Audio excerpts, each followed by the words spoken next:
और बदलाव इंफ्रास्ट्रक्चर के नए प्रोजेक्ट से भी बहुत आता है, देश की इकोनॉमी में, राज्य की इकोनॉमी में, शहर की इकोनॉमी में।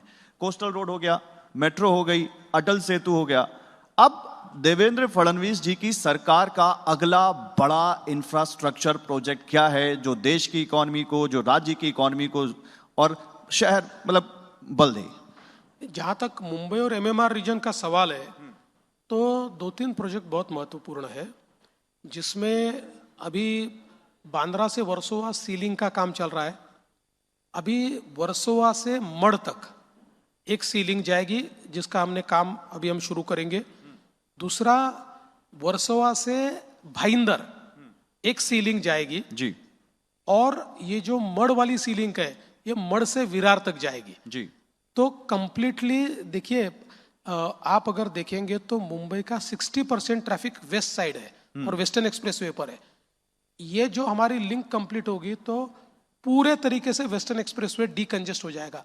यानी आप आज अगर विरार जाना चाहते हो तो आपको 3 घंटा, 2.5 घंटा और पीक टाइम पर 4 घंटा भी लगता है। ये होने के बाद 45 मिनट्स to 50 मिनट्स में आप विरार पहुंचोगे। उसके साथ हम मल्टी मॉडल कॉरिडोर भी तैयार कर रहे हैं विरार से अलीबाग तक का।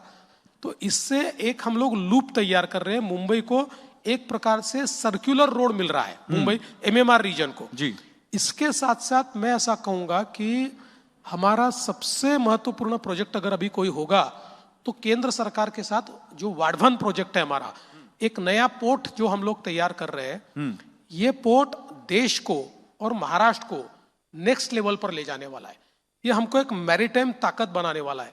देखिए, मैं आपको जस्ट मतलब आपको अंदाजा इसलिए कहना चाहता हूं कि एक मुंबई की जो एक बिजनेस प्राइमेसी है या एक इंडस्ट्री प्राइमेसी है, उसका एक मेजर कारण है जेएनपीटी पोर्ट। जेएनपीटी पोर्ट ये हमारे देश का 65% कंटेनर ट्रैफिक हैंडल करता है। तो ये सबसे बड़ा देश का पोर्ट है। अभी ये जो वाढवन का पोर्ट हम कर रहे हैं, ये जेएनपीटी से 3 गुना बड़ा है। अच्छा, 3 टाइम्स बड़ा है। और इस पोर्ट में देश में सबसे deep draft 10 kilometre 20 metres draft है इसमें।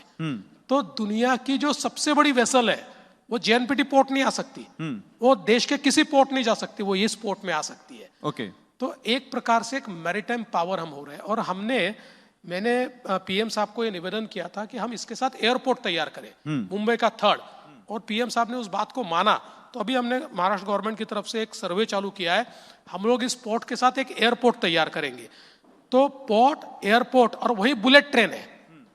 तो एक चौथी मुंबई जो है, तीसरी मुंबई तो हम अटल सेतु के बाजू बनाएंगे, चौथी मुंबई उधर बनेगी, जो एक बहुत बड़ा इंडस्ट्रियल और बिजनेस एग्लोमरेशन होगा।